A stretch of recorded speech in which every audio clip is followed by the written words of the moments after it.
going on, guys? Cody from MotorcycleMD. Welcome to part 2 of this wheel lacing and truing series that I did. Just a 2-part video. If you have not checked out the first one, check it out.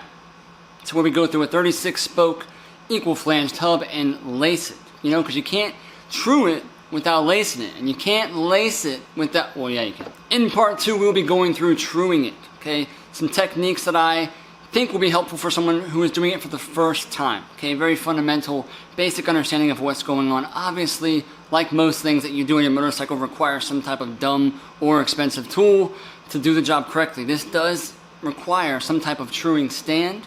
I have seen people go as far as to mount the rim up into the forks or onto the rear swing arm and then sit on their butt and then do this. And you just gotta have the wheel fixed, okay? And then be able to rotate it and keep an eye on it and make your own little dials, whatever you want to do. Obviously, there are great tools out there, truing stands. I'll put a couple in the description, as well as some spoke wrenches that you may need. They come in different sizes. The best ones that I think are the ones that come with multiple sizes on them. Really helpful to have one tool with 4 different types of sizes on them, because you never know what you're going to face. So truing takes a little bit of practice. The more you do it, the better you get at it. I'm sure there are people who can do it way better than I can, and maybe even explain it better than I can. But it doesn't matter. I think at a ground level understanding of how to true a rim and what's all involved with getting it too tight, too loose, doing all these different things, it's just going to take practice. So I hope that there is value that you can get from this. This is super helpful, not necessarily if you're just going to lace the whole rim again, but it's also great for just on-road, off-road bikes that are constantly taking a beating from all different types of terrain.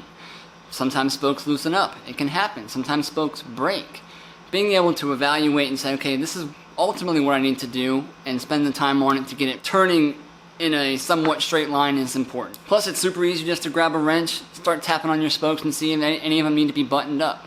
Saying that, I will say that if you do find 1 or 2 spokes around the rim that are looser than the other ones, tighten them up. Okay, there's no need to pull the rim off of the bike, dismount the tire and the tube and the rim band, and start truing this thing all back up. Eventually it might be a good time to do that, probably on your next tire installation, but there's no point in making a big deal out of it. Tighten them up, send it on its way. If you find 4, 5, 10, a whole side that's loose, yes, it is time to rip that thing off and see what the heck's going on. If spokes break, happens a lot on very thin spokes, dirt bikes, smaller dirt bikes. If they break, unfortunately, if it's an inner, you gotta take the whole rim apart. Okay, if it's an outer, you might be able to work with it, but even if those spokes break, usually it's not 1, it's going to be 2 or 3. That puts tension on everything else. Okay, you got to bring that whole rim back in. You likely, again, you're going to be respoking it. So that was just a couple of quick pointers that I had that I didn't get to put into the video, but enjoy. I've got this medieval torture device. Thing's been here since, I think, the 60s. It was here when this place was a gas station, which was early 60s. I've been using it ever since. So I'm gonna get the original axle. Go ahead and toss this through here to keep that thing center.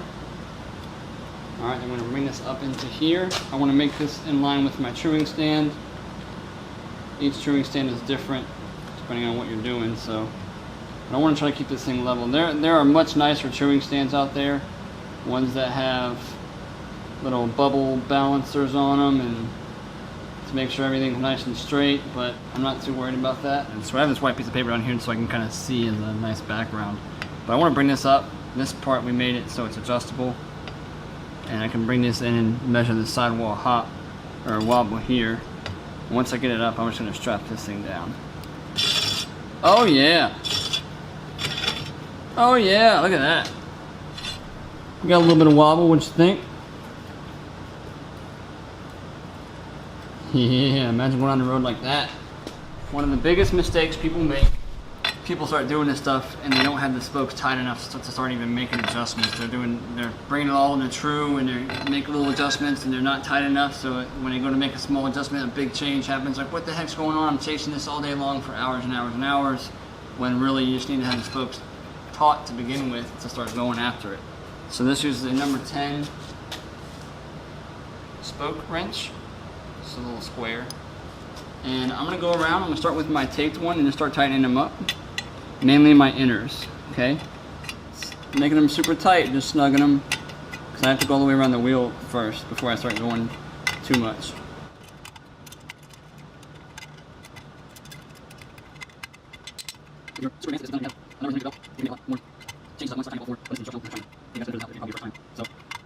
Alright, so we've made it around the rim once. Alright, let's go ahead and do these outers. Not a lot. Again, just snugging them up. Because some of these are wicked loose.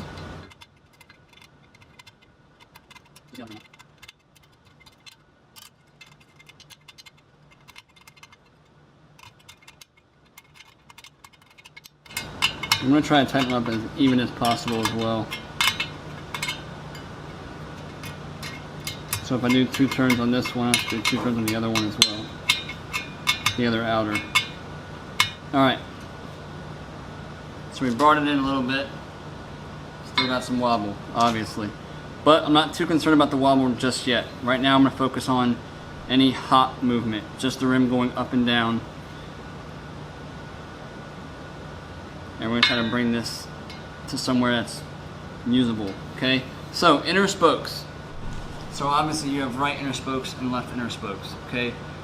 Think of it as when I tighten this spoke, I'm bringing the rim this way. Okay? If I'm tightening the right outer or the right inner, okay, so I'm pulling the rim in this way, which means on the opposite side, I'm elongating that side. Okay? So when I pull the rim in, the other side is getting longer. Another way to think about this, which is a very realistic possibility, is that if you're working on the side that's against you and you're tightening that side up, it's not making a change no matter how tight you go. Check the other side because that side may be even tighter because of the force that you're going up against. So you're tightening the rim towards the hub on one side, but the other side you're trying to push the rim ultimately away from the hub to make it move, and it's not going to move because it's tight. Loosening that side up will relax the rim in to where you want it to go. So just pay attention to the reaction that you're putting on one side is the opposite reaction on the other. Okay? That's how you need to be thinking about it the whole time. Obviously we don't know where real true is, where real non-hop is, or when it's not hopping. But we're going to start working on areas that are dramatic. So here it dips in real low. Okay, so here's my bar here. Let's bring this in. Boom, dips in. Dips in. So we'll start messing with that far dip in first. Okay, that's the most dramatic. So right in here. Okay, start tightening up the inner spokes. So that's actually right where my taped one is. So we'll go tight on the inner, tight on the inner, and we'll do about 4 of them. Okay, it's still there. And again, there's going to be different methods that people use. Another method that I've learned from teaching is you can actually adjust the group of 4 all at once. Inners and outers. They're all kind of doing their own part to bring that rim in. So you can do 4 at a time, bring the whole rim in together, and just know that you may need to go back to obviously adjust the wobble when you get to it. Alright, check it out. Hop. Hop. It's dripping down towards this. Let's go ahead and tighten these things up. Okay, so if the inner spokes that I'm tightening, I'm trying to tighten them evenly.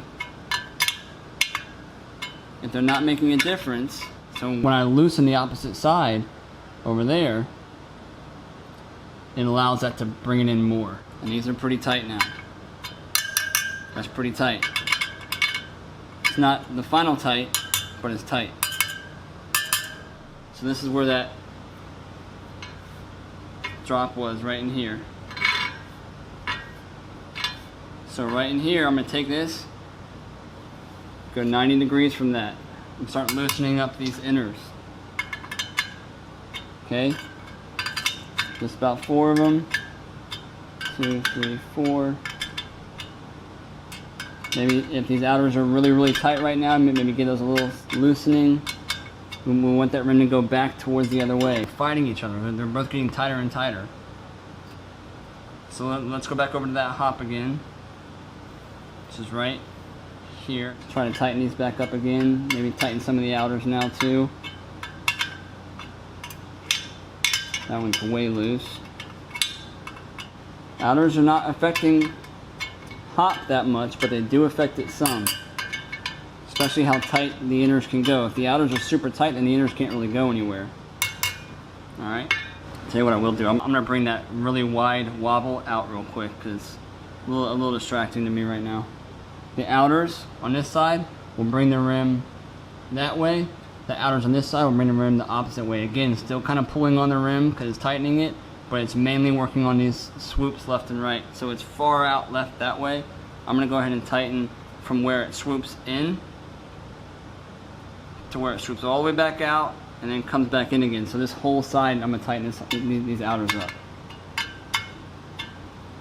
And again, if adjusting these outers, getting them tighter, is not making much of a difference, make sure that you loosen up the outers on the opposite side, because again, that's trying to pull it that way. I want to pull it this way. I'm watching this right here. So it's swooping way in right here. Let's go ahead and loosen these outers slightly, if they're not already loose, and tighten the opposite ones, the opposite outers.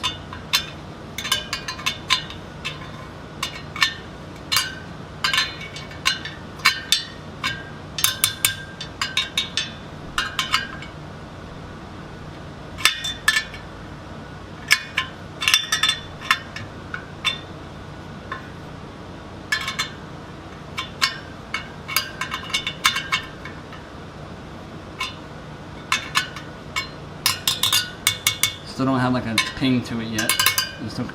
That one does.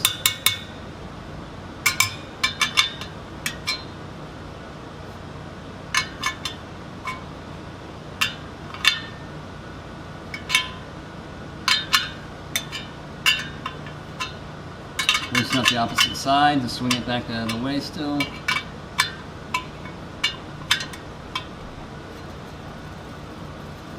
Got a big swoop in right here. So from here, I'm going to tighten these outers. The taped spokes that you got are kind of helpful to see where you're at on the rim. And without them, you might get a little bit lost.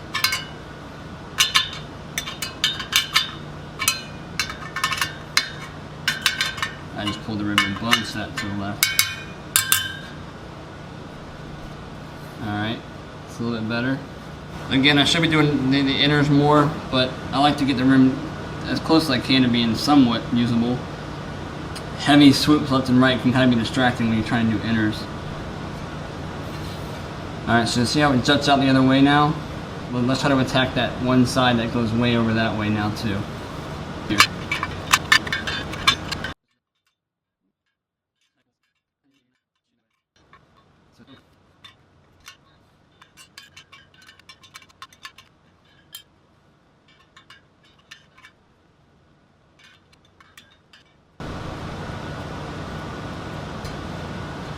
Alright, so it's nowhere near as bad as it was.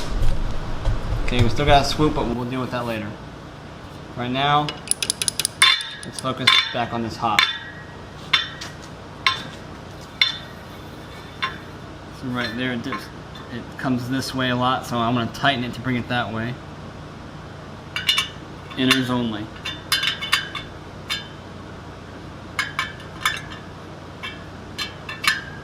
And if they're getting tight, like that, then it's time to move to the opposite side and make sure that those are not as tight as well. Alright, so that's still there. So let's go to the opposite side and loosen these inners up. That one's kind of loose, I'm going to tighten it a little bit. That one's real tight. That one's kind of loose, so we'll tighten that one up a little bit. Alright, so it's kind of sharp drop down now, right in here. So now that I've loosened those, let's go back over to the other side and tighten them up. Go ahead and grab these outers too, nice and even. That outer's way loose. This inner's way loose.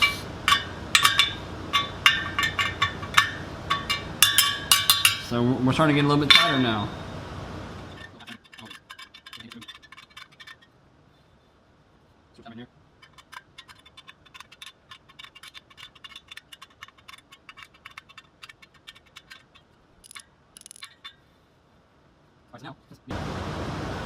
Right in there. So right here, it lifts off pretty far and comes back down right there. So from here, what we want to do is I'm going to loosen these, because again, If the other ones are tight, it's going to bring that rim in.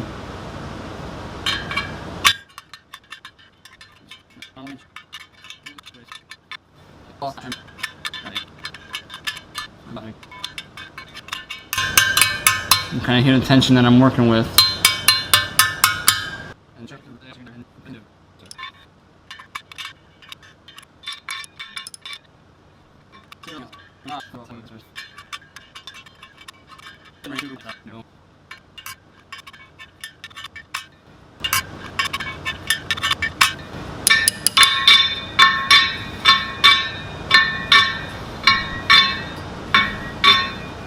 Alright, I'll stop there. It is super important to take a break from doing this. If this is your first time, you'll probably be at it for a couple hours. Maybe not. Take a break.